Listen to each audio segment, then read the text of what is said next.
¿sí? Para los impuestos IVA e IT. Se cuenta con la siguiente información de acuerdo a los formularios IVA 200 e IT 400. Ingresos grabados por 387.600. Ingreso por intereses, o sea, los cobros que realiza el banco por concepto de intereses, ¿sí? 3.958.977. Compras totales, 842.059. Compras vinculadas, 24.080.20. Compras mixtas, recuerden que las compras mixtas son aquellas que no se pueden identificar de forma directa su vinculación a las actividades grabadas y no grabadas. Por estas compras mixtas, por 534.292. Fíjense, estamos viendo algo interesante que son los certificados de devolución impositiva, los famosos CDIMS, por 17.500. El saldo de IVA por compensar del periodo anterior es de bolivianos 356.332. Esos datos, señores, nos deben servir para llenar los formularios originales, ¿sí? Ahora veamos qué es lo que habría ocurrido al momento de hacer la auditoría. Se evidencia que, de acuerdo a la revisión de los ingresos, se pudo evidenciar que en el periodo auditado, los ingresos por intereses fueron considerados como exentos para el formulario 400 versión 3. Ahora acá tenemos que recordar la parte teórica en cuanto al manejo sobre diferentes conceptos, como por ejemplo los ingresos por intereses bancarios. ¿Qué incluye esto, señores? ¿Qué tratamiento específico tiene este grupo de contribuyentes? Quienes generan ingresos por intereses bancarios. Estamos hablando básicamente de los contribuyentes. Dentro de este rubro están las entidades financieras que pertenecen al sistema bancario de nuestro país. No estamos hablando del Banco BNB, del Banco Visa, etcétera. Entonces, ¿qué pasa con este tipo de contribuyentes? Esos ingresos tienen un tratamiento especial para el IVA, tienen un tratamiento especial para el IT. Alguien puede en ese sentido recordar cuál es el tratamiento de estos intereses. Tienen la Creo palabra. que no dan factura, ¿no? Los bancos. ¿O cómo es? No dan factura, ¿por qué concepto, Fernando?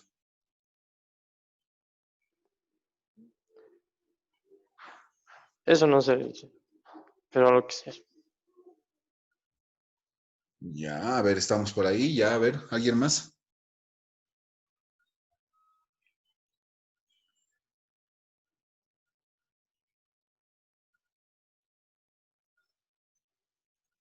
¿Qué opinan los demás, señores?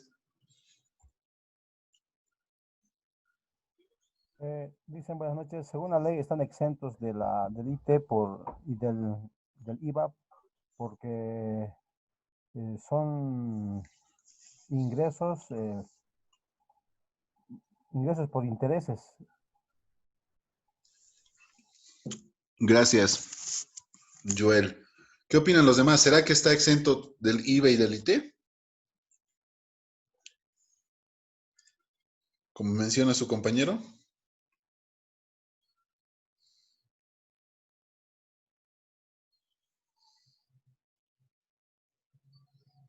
Está la minoría, dicen tal vez por eso. Sí, ¿qué opinas, Mary Salazar?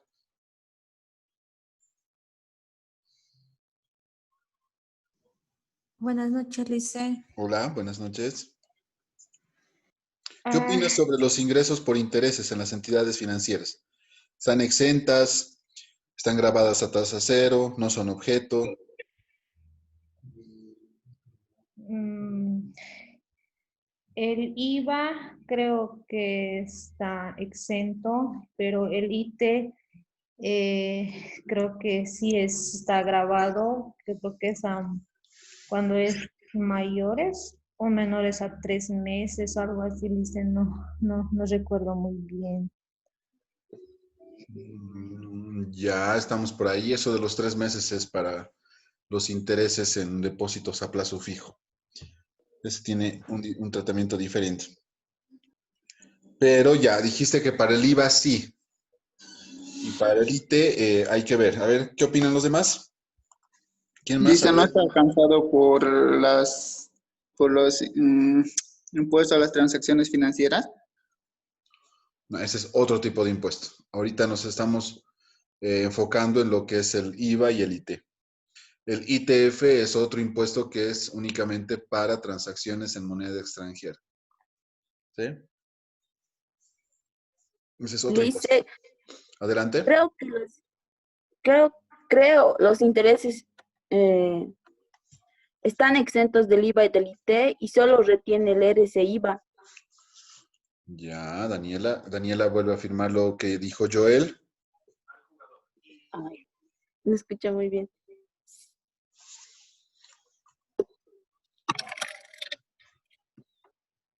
A ver. ¿Qué opinas, Patricia?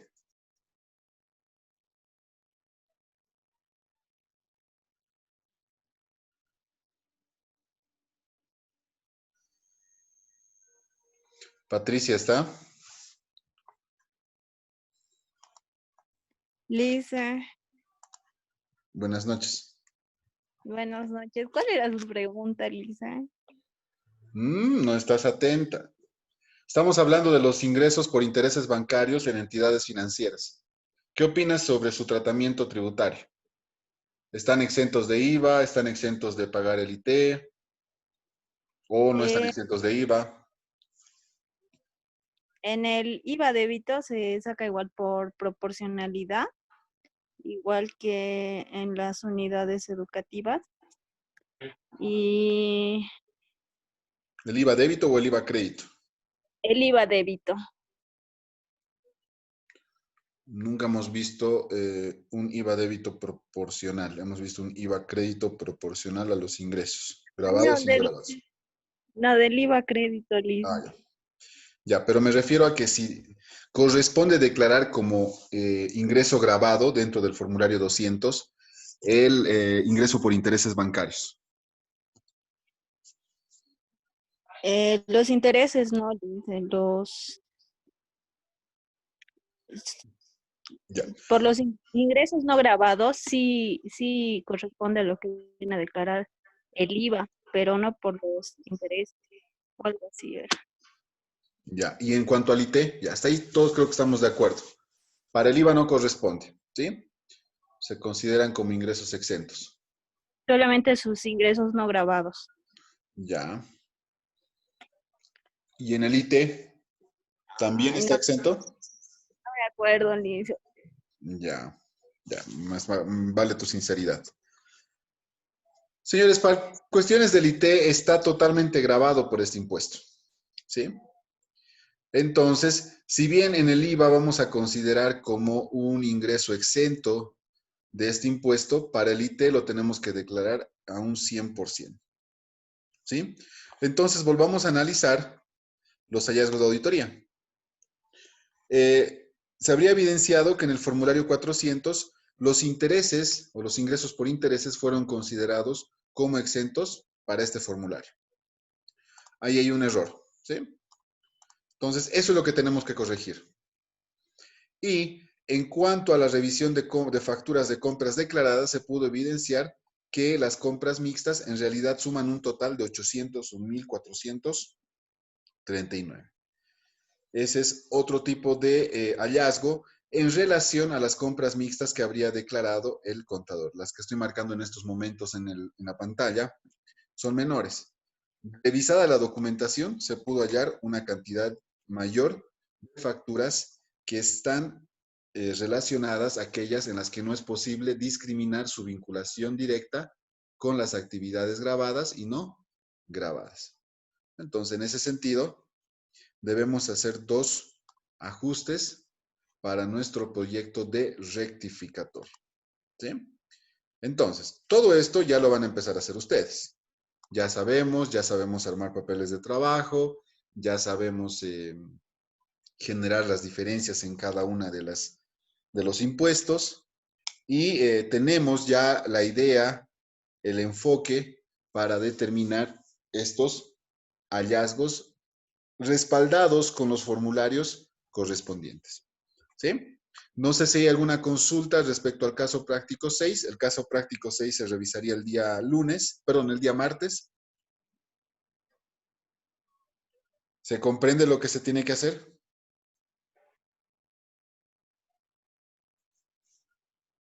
Sí, le hice una pregunta. Ahora, digamos, los intereses eh, son como ingresos. Está alcanzado por el ITE y el RCIVA no está alcanzado, Lice. No estamos viendo ahorita el RCIVA.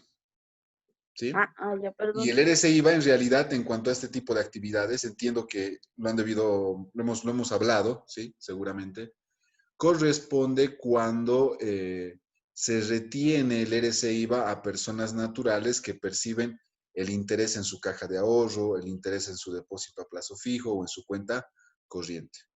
Entonces, son primero, diferentes impuestos, ¿sí? Y segundo, que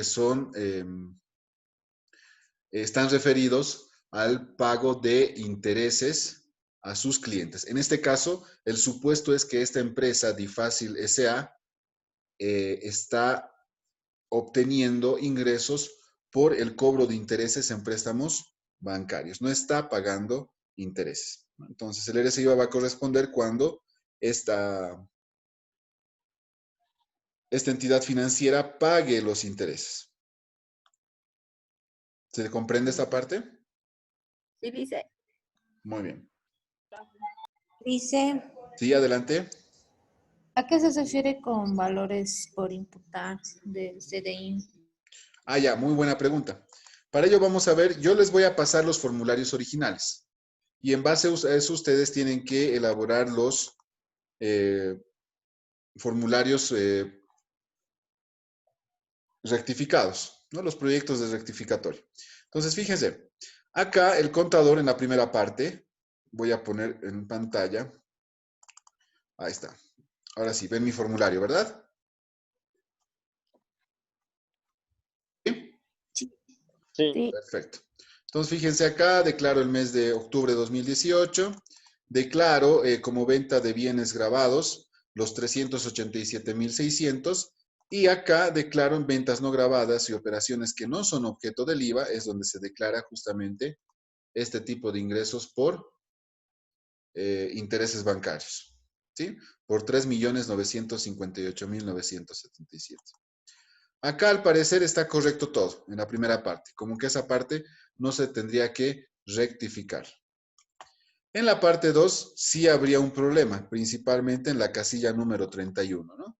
Porque de acuerdo a los hallazgos de auditoría se habría visto de que hay mayores facturas de compras que están relacionadas justamente a este número de casilla, ¿no? Entonces aquí sí va a haber un problema. El tema de los CDIMS, ya una vez determinado el impuesto a favor del fisco, como pueden ver en la casilla 909, no se olviden analizar eso al momento de rectificar. ¿Qué pasa si corresponde o no corresponde? Si necesita o no autorización de la administración tributaria, ¿no? Entonces, fíjense que se habría determinado en este primer formulario un impuesto a pagar de 40,968. Pero como se está declarando, aquí está, fíjense la casilla 677, es ahí donde se tienen que declarar los certificados de devolución impositiva. Eso es el pago en valores, ¿no? Entonces la empresa declara tener un CDIM por 17,500. Y esto hace que tu pago en efectivo sea menor, ¿no? Que únicamente pagues 23,468. De los 40,968 que tendrías que pagar, se está descontando este pago en valores, ¿sí? Que es el CDIM. ¿Está bien? Entonces, esta parte del CDIM también está correcto en la parte del contador, ¿sí? Lo único que nosotros debemos ajustar en este formulario, si se fijan, es las compras. ¿Sí? ¿Se comprende esta parte, señores? La casilla 677. Se mantiene. Se mantiene en el formulario rectificado porque corresponde a un pago en valores a través de certificados de devolución impositiva, los CDIMS, que recuerdan estaban en el planteamiento, ¿no? Por eso su compañera preguntaba, ¿qué hacemos con estos CDIMS? Pues lo declaran en la casilla 677.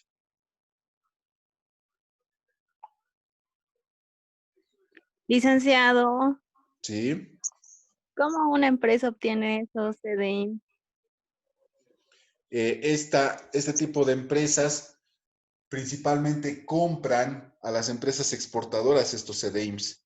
Recuerdan que cuando hablábamos de las actividades de exportación, veíamos de que como las empresas no podían compensar la totalidad de su crédito fiscal acumulado, entonces solicitaban la devolución a través de certificados de devolución impositiva. Y estos certificados de devolución impositiva únicamente son certificados. Entonces, la empresa exportadora, para poder convertir esto en dinero, lo que hace es ir y negociarlo con el banco. Obviamente a un precio menor de su valor original. Qué sé yo, si por ejemplo tienes un CDI por un valor de 200,000, lo puedes negociar entre 180,000, entre 190,000, 170,000 con el banco. ¿Qué es lo importante de este negocio? Es de que la empresa pueda recuperar al menos una parte de ese crédito fiscal que no puede compensar. Y obviamente este tipo de certificados son endosables. ¿Qué quiere decir? Que se pueden transferir de empresa a empresa, ¿no? Muy similar a las acciones, si quieren, para tener un ejemplo más claro. ¿Se comprendió?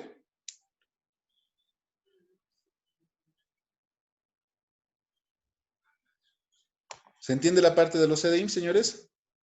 ¿Consultas, dudas? Para pasar al caso número 7. Compras mixtas es vincular. No, ya hemos llevado uno, ¿ve? Sí, Fernando. Justamente cuando hablamos de compras mixtas, estamos hablando del IVA proporcional. Estas compras mixtas deben ir en la casilla número 31 para que para que el beneficio del crédito fiscal sea en proporción a los ingresos. ¿Qué quiere decir? Tú tienes que sacar en porcentajes cuánto corresponde a tus ingresos grabados versus el total de ingresos que generes, ¿no? Acá, por ejemplo, tienes ingresos grabados por 387,600 e ingreso por intereses 3,958,977. A simple vista podemos decir que los ingresos por intereses representan alrededor de un 90% y los ingresos grabados representan un 10%. Entonces, lo que tienes que hacer es que las compras mixtas se deben aplicar al porcentaje de ingresos grabados. Y a partir de ahí recién realizar el cálculo del IVA, ¿no? ¿Qué quiere decir? Multiplicar las compras mixtas por ese 10% que se está determinando y de ese 10% recién aplicar la alícuota del IVA, el 13%. Eso lo hemos visto en las unidades educativas, ¿recuerdan? Ahí habíamos hecho ejemplos, habíamos hecho una diferencia entre cómo se determinan los ingresos, qué porcentaje corresponde, etcétera, ¿no? Entonces, esto ya lo hemos visto en el caso número 4, si no estoy mal. Listo. Muy bien. ¿Ninguna otra consulta más sobre este punto, señores? Bien, veamos el formulario 400 para concluir. Hasta acá, señores, ¿qué es lo que habría pasado? Ya habiendo determinado los hallazgos de auditoría, ¿sí? Fijémonos en la primera parte que estoy marcando en estos momentos, ¿qué es lo que estaría mal en este formulario? ¿Qué es lo que habría que corregir?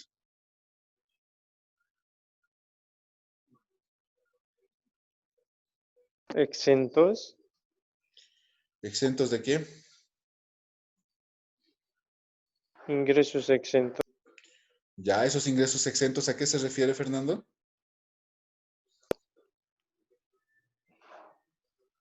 a esos que no generan Ya. ¿Y es IVA. correcto en este sentido? ¿Es correcto llevar ese importe como exento? No. ¿Por qué? Sí, es algo mal. Ya, a ver, más completa la idea, Fer, sin miedo, ¿sí? Hace rato habíamos dicho por qué estaba mal considerar una parte de los ingresos como ingresos exentos dentro del formulario 400, ¿no? Entonces, es lo que hay que clarificar ahora. ¿Qué opinan los demás?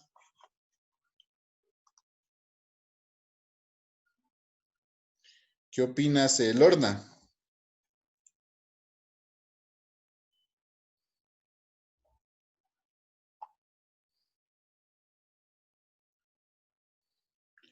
Lorna, ¿se encuentra en línea?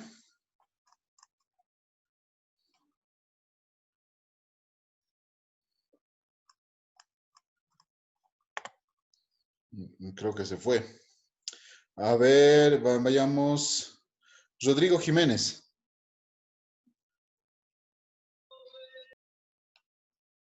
Sí, dice, ¿Qué opinas sobre esta parte, sobre este formulario 400? ¿Qué es lo que estaría incorrecto? ¿Qué es lo que tendrías que tú proponer para su corrección como auditor?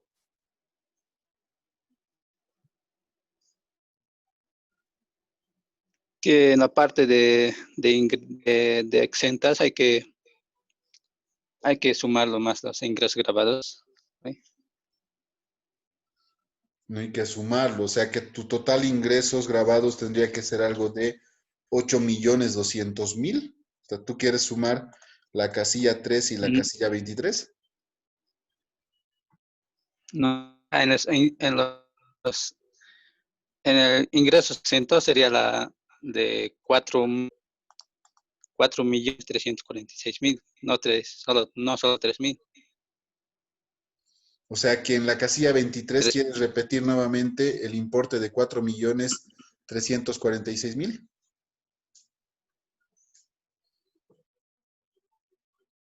Eso te estoy entendiendo. Ese es lo que quieres Sí, hacer. porque los ingresos estarían. O sea, el intereses no estaría exenta, entonces sería el total de la casilla 13, mismo monto. Claro, pero si tú declaras algo en la casilla 23, fíjate el efecto. Disminuye la casilla 24, ¿no? Entonces, no sería poner cero en la casilla de ingresos exentos, porque ya hemos entendido de que estos ingresos no, en realidad están alcanzados por este impuesto. Así sí, dice. Eso, muy bien. Te he estado entendiendo en base a lo que me has dicho, ¿ya? Pero creo que es eso, ¿verdad? Sí. ¿Qué opinan los demás? Sí, dice. Gracias, Rodrigo. ¿Qué opinas, José Carlos?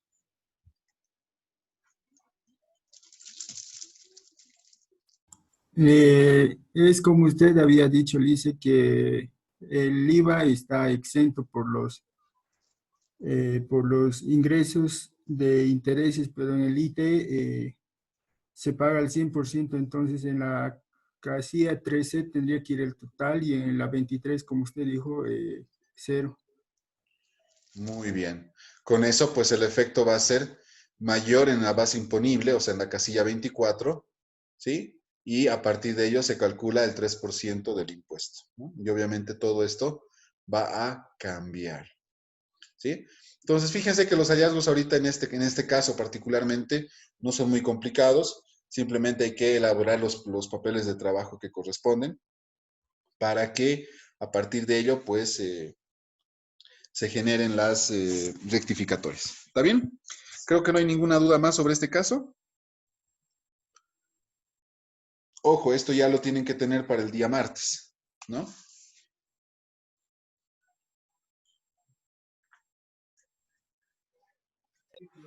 Lice, Para el jueves ¿Por qué? es que Hay tenemos examen. mi examen, Sí, pero también tienen examen de esto va a ser su examen. pero es la siguiente semana, Lice. Sí, pero el martes tenemos que seguir viendo casos.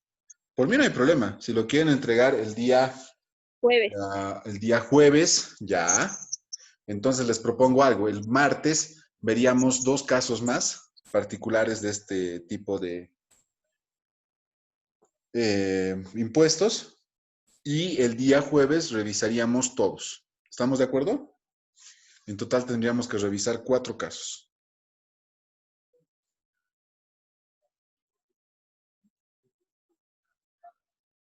¿Estamos de acuerdo? Yo sí le hice porque Sí, Tú sí. Lice. ¿Y los demás qué opinan?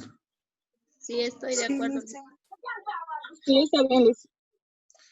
Ojo, Sí, pero no, dice- que los últimos 2 casos solamente van a tener el día miércoles y parte del jueves para realizar. ¿Sí?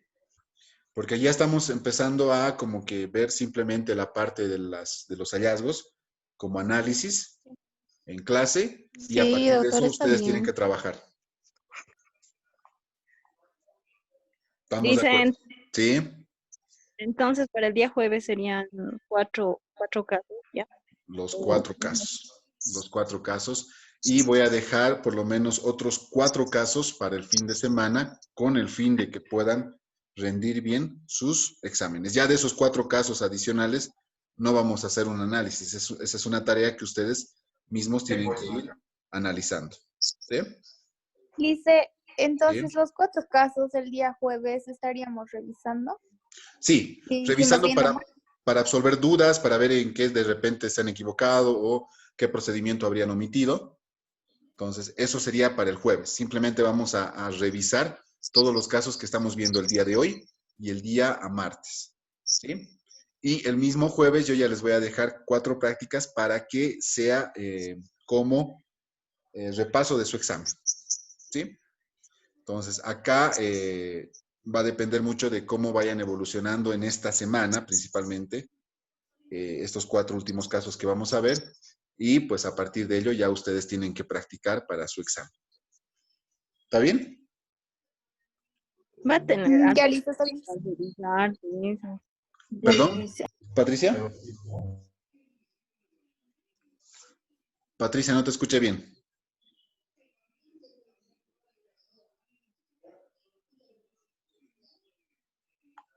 Bien, entonces estamos quedando en todo ello, ¿no, señores? Listen es mucho, ¿Qué es mucho? muchas prácticas. Pero son cortitas. O Sí, tienen que transcribir los formularios, o no tienen formularios. Creo que ya es más fácil ahora que todo es digital. Lice se va a cansar revisando tanta tarea.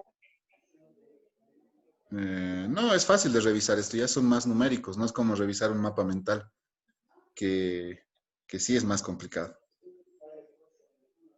Listen, ¿lo vamos a hacer A igual ver, escrito? ¿qué opinan si... sí. A ver, les propongo lo siguiente. Y esto es con el fin no de aliviarles la tarea, sino quiero ver realmente si van a aprovechar esos 4 casos adicionales. ¿Sí? Los 4 casos adicionales van a ser ponderados el tercer parcial como prácticas. Las prácticas que ustedes tienen que presentar son desde el caso 4, 5, 6, 7, 8 y 9. Serían 5 casos que ustedes deben presentarme de forma completa. Y de forma completa es con todos los procedimientos que hemos visto desde el inicio, incluido, y ojo, voy a hacer mucho énfasis en la revisión de la planilla de deficiencias. ¿Sí? Porque aquí sí ya tenemos que discriminar el marco normativo respecto a los tratamientos diferentes que existen por los tipos de ingresos, ¿no? Y no solamente para un impuesto, sino también para el impuesto a las transacciones. Entonces, les propongo eso. Y los 4 adicionales que ustedes lo van a tener a disposición el día jueves, ya ustedes lo pueden hacer con fines de repasar para su examen o pueden ir adelantando la tarea del tercer parcial. Así, de repente el peso, entre comillas, el peso de hacer esos 4 ejercicios adicionales no se sobrecargan en el segundo parcial. ¿Qué opinan?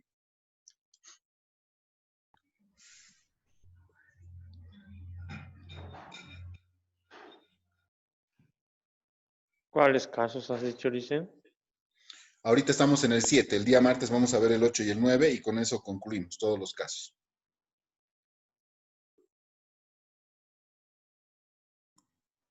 Para este parcial, entonces, 6 casos estaríamos presentando, Lice. No, estaríamos presentando el caso 4, 5, 6, 7, 8. Sí, tienes razón. 6 casos.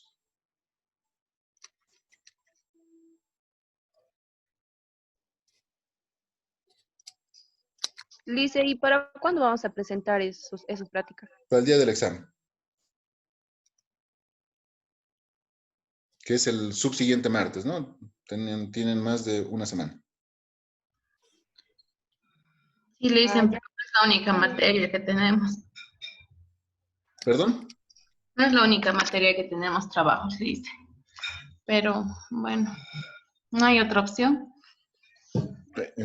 La otra opción era que hagan en total 10 casos. Estoy reduciendo los 4 que únicamente van a servir como parte de su nota para el tercer parcial. No la voy a considerar. Para el tercero. Las 4 adicionales, sí, las 4 adicionales. Las adicionales. Exacto, sí. Y únicamente estaríamos entregando todas las que vamos a ir viendo en clase, como esta, como la que vamos a ver enseguida de los casos de hoteles. Y el martes también vamos a ver 2 casitos particulares. Con eso estaríamos acabando el IVA y el IT. Entonces serían 6 casos para el día del examen, Sí, ¿verdad? no 10. Sí, no 10. Estoy disminuyendo eso justamente para que no se sobrecargue.